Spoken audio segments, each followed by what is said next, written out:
She whispered, "Stay quiet, or everyone will hear us." And in that moment, the world outside disappeared, leaving just her, me, and the impossible tension between us. The first time I stepped into her world, I didn't know what to expect. The street leading to the boarding house was quiet, almost too quiet, lined with old trees that whispered in the evening breeze. The fading sunlight spilled across the wooden exterior of the house, giving it a warm, inviting glow, though there was an air of something hidden beneath its calm surface. I knocked on the door, a nervous rhythm in my chest keeping pace with each echo. When she opened it, I was immediately struck, not by her beauty alone, but by the calm authority she carried. She was in her early 40s, graceful in a way that came from confidence rather than effort. Her hair was pulled back loosely, soft tendrils framing an oval face with expressive eyes that seemed to notice everything. Yet behind those eyes, there was a quiet vulnerability, like a secret she didn't yet trust anyone to know. "Welcome," she said, her voice warm, a soft command that immediately set a rhythm I felt compelled to follow. She stepped aside, and I noticed the faint scent of vanilla and old wood, a combination that was strangely grounding and familiar at the same time. As I entered, my hand brushed against hers briefly while taking the key she offered. It was a fleeting contact, but enough to send a subtle jolt through me, a spark of awareness that made my chest tighten slightly. Her hand was warm, her fingers delicate yet certain, and the slight pressure lingered longer than it needed to.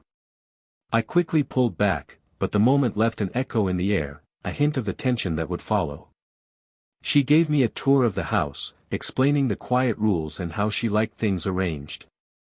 I was aware of every movement, how she leaned slightly forward when speaking, how her gaze softened when she smiled, how her fingers brushed against the edge of the furniture with an almost unconscious grace.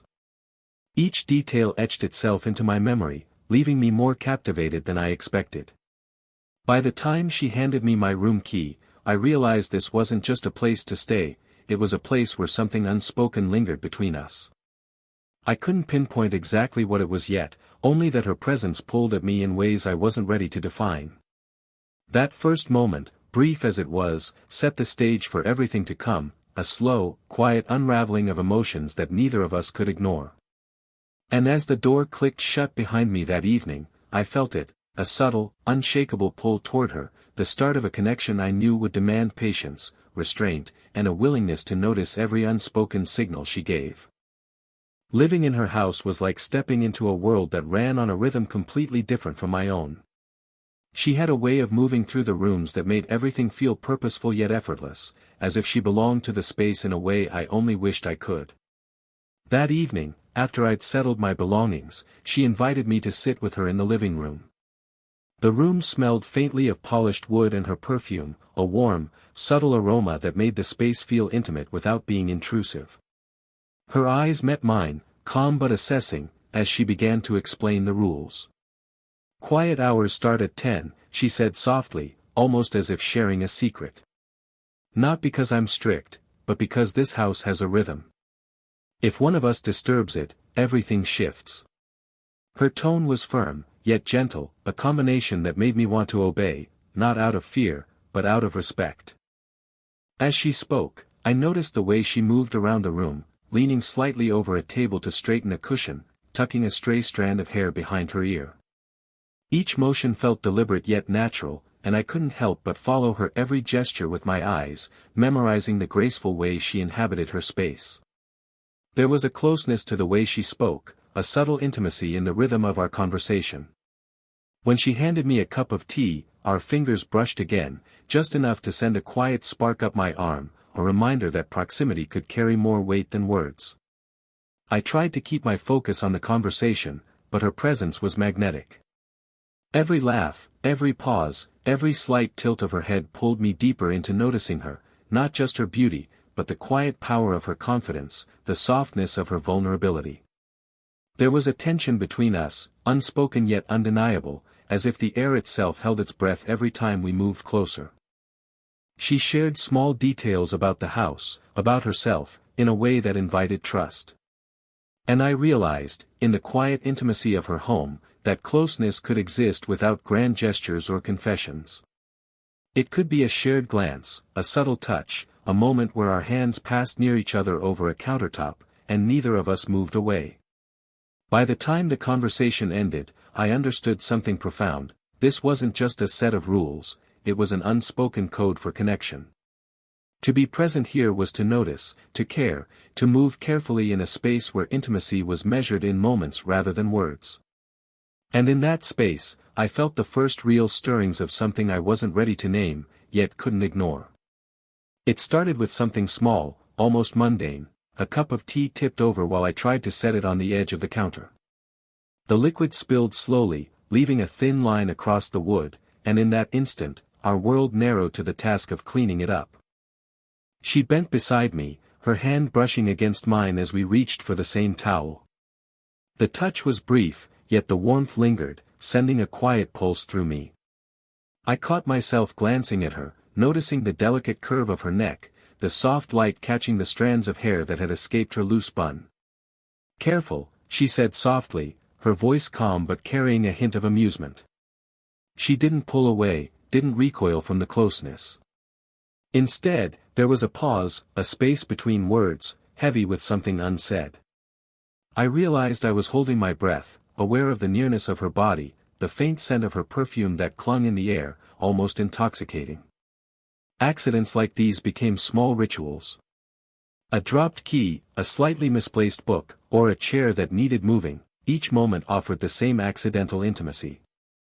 Our hands would brush, shoulders would graze, and every time, the electricity between us hummed quietly, like a song neither of us dared to start singing aloud. I felt an internal struggle, a mix of longing and hesitation, unsure of how far I could let myself be drawn in. Her responses were equally telling. A soft laugh when I stumbled, a lingering look when our eyes met, a subtle guiding hand when she showed me how to fix something. There was a tension in every interaction, gentle and teasing, yet undeniably charged. I began to notice the way she leaned slightly closer when she spoke, how her gaze softened when she caught me watching her, how even the smallest gestures, adjusting a cushion, tucking hair behind her ear, carried weight I hadn't expected. It wasn't just physical, it was emotional too. I felt the stirrings of something deeper, admiration, protectiveness, desire, and I knew she felt it too, though she never acknowledged it outright. Our silences became conversations in themselves, moments where a glance or a touch said more than words ever could. By the end of the evening, I was acutely aware of a new reality. The attraction wasn't just there, it was growing, quiet but insistent. And yet, there was hesitation, a careful restraint that neither of us broke. It was a slow dance, delicate and deliberate, and every accidental touch reminded me that some connections, once begun, couldn't be ignored. The rain had started softly that evening, tapping against the windows in a rhythm that felt almost like a heartbeat. I found her in the living room, curled into a chair with a blanket draped over her shoulders, a quiet sigh escaping her lips as she looked out at the gray sky. Something about the scene pulled me in, a mix of concern and curiosity I couldn't ignore. I hesitated for a moment, unsure if I should speak or simply stay silent, but she noticed me immediately, her eyes locking onto mine with that same calm intensity one had come to recognize. "Sometimes," she began softly, her voice almost a whisper, "I wonder if I've made the right choices. Or if I let the right people in at all." There was no theatrics in her confession, only honesty. I could hear the tremor in her tone, subtle but present, and I knew she was letting me see a side of her she rarely shared. Without thinking, I crossed the room and sat near her. Our knees brushed lightly, and she didn't move away. I reached out, resting a hand gently on hers. The warmth of her skin under my fingers sent a shiver up my arm. Her hand didn't pull back, instead, it relaxed slightly, as if seeking the quiet comfort of connection. She told me about moments of loneliness, choices she'd regretted, and the weight of expectations she carried. I listened, careful not to interrupt, letting my presence speak louder than words. I could feel her tension gradually easing, the tightness in her shoulders softening as she leaned a little closer. Every glance, every slight movement of her hand or head conveyed trust and vulnerability, and I realized how privileged I felt to be allowed into that space. For a long moment, we just sat there, hand in hand, the room filled with the quiet hum of the rain and our synchronized breathing.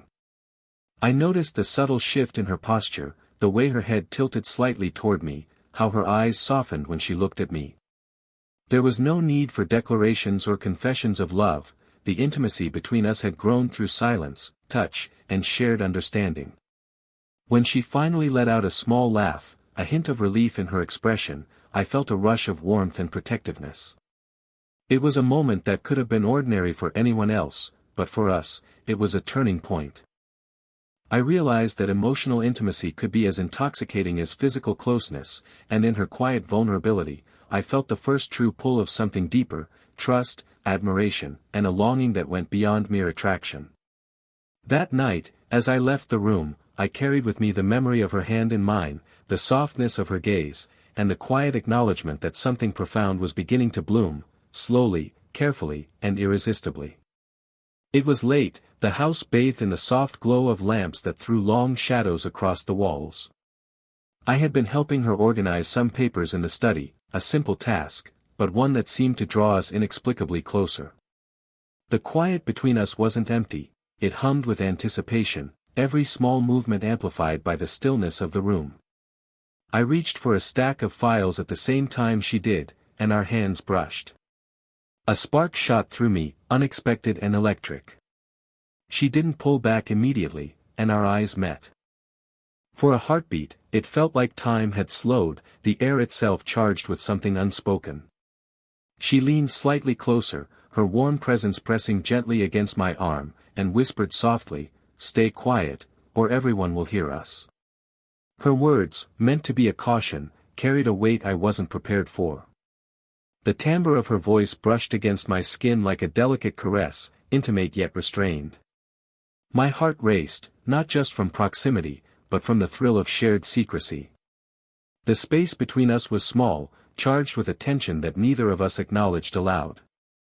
I could feel the faint warmth of her breath as she spoke, the subtle sway of her hair against her cheek, and the soft pressure of her hand resting briefly near mine.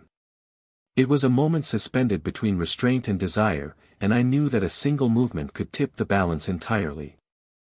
Every instinct told me to lean closer, to close the gap between us, but something held me back, a mixture of respect, hesitation, and the intoxicating awareness that this moment was delicate, fragile, and ours alone. She glanced around as if to make sure we were truly alone, then allowed herself a small, knowing smile that made my chest tighten. We continued organizing the papers, but the rhythm had changed. Each brush of our fingers, each accidental touch, carried an undercurrent of intimacy. My mind raced, yet my body obeyed the unspoken rules she had set, moving carefully, deliberately, aware of every nuance in her posture, every hint of tension in her voice. By the time the task was done, the room felt warmer, smaller, as if it had contracted to hold only us. I realized, with a quiet thrill, that the simple act of being near her, breathing the same air, sharing the same secret, feeling the subtle weight of her presence, was more intoxicating than anything I had expected. That night, as I left the room with a quiet promise to myself, I carried the memory of her whisper, the heat of that fleeting touch, and the undeniable awareness that we were moving towards something neither of us could yet name, but both of us deeply desired. The days that followed were quiet, but each one carried a subtle weight, a layering of familiarity and connection that neither of us could ignore. The house seemed to hum with a rhythm we both instinctively followed.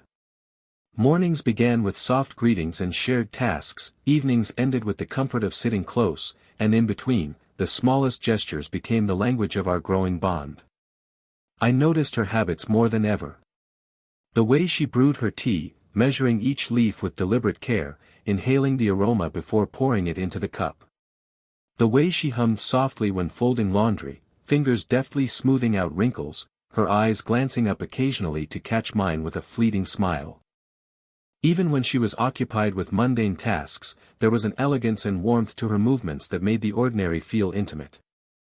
I found myself returning these gestures in kind. Holding doors for her, adjusting a chair so she could sit comfortably, carrying heavier items without being asked. She noticed, of course, but never remarked outright. Instead, there were small acknowledgments, a soft glance, a brush of her fingers against mine, a quiet laugh that lingered longer than it needed to. It was a dance of attention and care, subtle, reciprocal, and deeply personal. One evening, we were in the kitchen together, preparing a simple dinner. She reached for a spice jar at the same time I did, and our hands touched briefly. This time, though, we didn't pull away. Her palm rested lightly over mine, and I felt the heat of her skin, the delicate pressure of her fingers, and the unspoken understanding that this closeness was becoming normal, safe, even necessary. A shiver ran through me, not of fear, but of recognition. This was intimacy, grown slowly, in small increments, and it was building into something real. We spent time talking more openly, sharing thoughts, memories, and small confessions that deepened our emotional connection. Her laughter was lighter, her smiles more frequent, and there were moments when she leaned closer to me, as if drawn by a trust she rarely offered. I found myself looking forward to these evenings, to the quiet warmth of her presence, and to the comfort of shared silences that spoke louder than words ever could. By the end of each day, the distance that once existed between us had softened. We were no longer simply landlady and tenant, nor young man and older woman. We were companions navigating a delicate, slow-burning intimacy, each act of care, each fleeting touch, and each shared glance drawing us closer, tethered not just by attraction, but by trust, attention, and unspoken understanding. And in that quiet, careful closeness, I realized that something profound had begun, the kind of connection that doesn't rush, that thrives in patience, subtlety, and mutual respect, a bond that neither of us wanted to break. The house was quiet that evening, the kind of silence that felt full rather than empty, as if the walls themselves were holding their breath. We had spent the day together, organizing, talking, laughing, small moments that had slowly stitched us closer in ways neither of us had rushed. Now, as the lamps cast a warm glow across the living room, there was a comforting weight to the air, a sense that everything was finally settling into its own rhythm. She was seated on the couch, her posture relaxed, one leg tucked beneath her, the soft fabric of her sweater brushing against my arm as I moved to sit beside her. I hesitated just a moment, aware of the unspoken tension that had followed us from the very beginning, but when she leaned slightly toward me, letting her head rest lightly against my chest, the hesitation melted. Her hair smelled faintly of jasmine, warm and familiar, and I felt the steady beat of her heart beneath my hand, a rhythm that somehow matched my own. We didn't speak at first. Words seemed unnecessary. Our hands found each other naturally, fingers interlacing with a delicate, unforced intimacy. Every subtle movement, the curve of her smile, the slight squeeze of her hand, the tilt of her head, was a conversation in itself. In that quiet, I realized how much we had grown together, how every small touch, every shared glance, every whispered secret had brought us to this moment of understanding and closeness. She lifted her gaze to mine, eyes reflecting a mixture of warmth, amusement, and something deeper, trust, desire, and an unspoken acknowledgement that what had begun as an accidental attraction had blossomed into something meaningful. I leaned forward slightly, and our foreheads met in a gentle, deliberate touch, a wordless confirmation that we were both here, fully present, fully committed to the fragile intimacy we had nurtured. The hours passed like minutes. We laughed softly over shared memories of small mishaps, our voices mingling with the soft hum of the night outside. When she shifted, I instinctively draped an arm around her shoulders, feeling the curve of her body settle naturally against mine. She didn't resist, she fit, almost effortlessly, into the space I offered, and I felt the quiet thrill of belonging, of being trusted, accepted, and cherished in a way that neither of us had expected. By the time the night deepened, there was a sense of completion, not in the form of grand declarations, but in the small, intimate gestures that had defined our connection all along.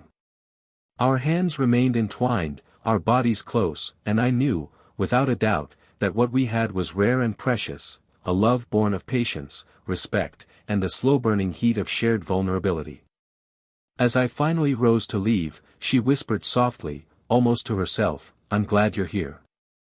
And in that quiet moment, I understood fully, this was the end of the beginning, the start of something enduring, warm, and wholly ours.